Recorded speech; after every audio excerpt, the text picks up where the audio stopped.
Hey, welcome to another episode of the Not Scrum Dumb podcast. I'm your co-host, Andreanna Marshall, and that's my amazing co-host.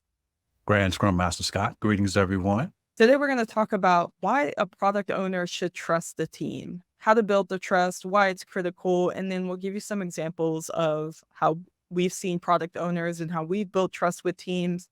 And also, what do you do when that trust is damaged? How do you repair that? So, the first thing we're going to talk about is that building that foundation of trust. Scott, why is trust critical in the Scrum framework?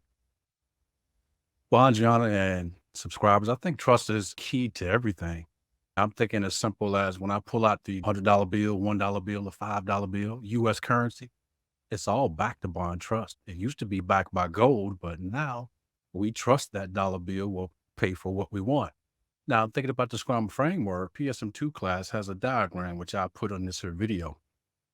One of the principles of Scrum is empiricism, means we make decisions based upon what is known. But do you realize before we can get to empiricism, we have to have trust with one another?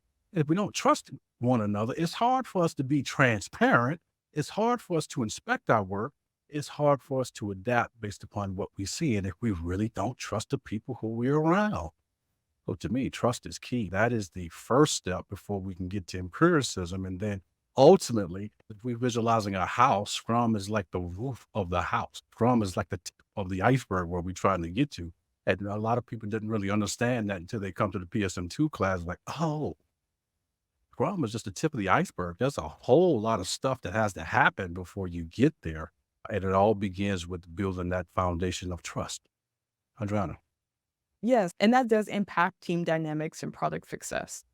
I think sometimes you can kind of push your team along to get something done, but that's not really the best way to get to true product success. Like you might meet a temporary goal or a temporary project, but you're not necessarily going to have that continued success over time because you're going to have a lot of back and forth. Let's talk about some of the ways that a product owner can build trust with their team. I do think a Scrum Master can help with this in being very clear about Scrum.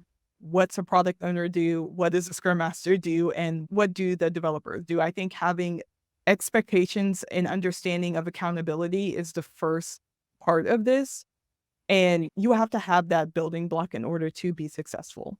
I definitely ran into issues where team members thought somebody else was going to do something, and all that does is cause an argument at the end of the day. So that's why I'm starting with that and considering that one of the first things. And then on top of that, the next thing is the product owner being open to hear about what are the team's needs, what are the concerns, what are some of their goals, what are some of their product ideas. I think something like that really does help when a product owner is listening to the feedback of their developers. What do you think, Scott? Oh, I love those points. I've played a game at retrospective called Expectation Exchange. I typically do that in the beginning of a new team. Instead of doing the old boring retrospective, hey, product owner, what do you expect from the developers? Developer, what do you expect from the product owner? Product owner, what do you expect from the Scrum Master? And that's just a fun way for us to get all our assumptions on the table. Sure, we know the Scrum Guide. We have the 4 accountabilities for the product owner, the developers, and we have the 12 accountabilities for the Scrum Master. We got that as a baseline, but okay, we're probably going to need to add some more things to that. And expectation exchange. Product owner, what do you expect from me? It's an exchange. What they expect from me and what I expect from them. And we have that discussion and put that part of our team working agreement, our team norms. Andriana. Yeah, I like that. And I think a different way of building trust that is a little bit old school. I did this a very long time ago. We went to an escape room, and I will tell you that prior to that event, we definitely had some issues communicating and problem solving together. But I think we were very much aligned a lot better after. It's it's so different than your normal job, and it is a fun activity, but you are still required to communicate effectively, cooperate, and collectively problem solve, which really helps reinforce trust in real time in a very tangible way. And that should cross over, especially if you have a conversation about it after. We didn't just do an activity and then go about our day. We are like, here's what we did well, here's what we didn't do well, here's how we can get better and translate some of those things that we did well into our daily work. So we talked about a few ways to actually build trust, but what happens when that trust is damaged? So let's say, for example, the developers miss a sprint goal. They had unforeseen technical debt that surfaced late in the sprint, and they had an issue. Scott, what should the product owner do in this situation? What the product owner should do? Well, I'm gonna start off by saying what the product owner should not do. I've been in some sprint reviews where the product owner, the developers didn't have something ready. There was a error, something we didn't know until the sprint review, and the product owner just went into them. I mean, blasting them out. I mean, it was like a very uncomfortable situation. So hopefully your product owner doesn't do that because I'm thinking about the value of respect. Now, the great product owners, yeah, they upset that the thing did not work. But again, we're working with stuff. Things will break. Sometimes things break at the last minute. We didn't have an idea. But let's say the professional product owner is what we teach here at scrum.org.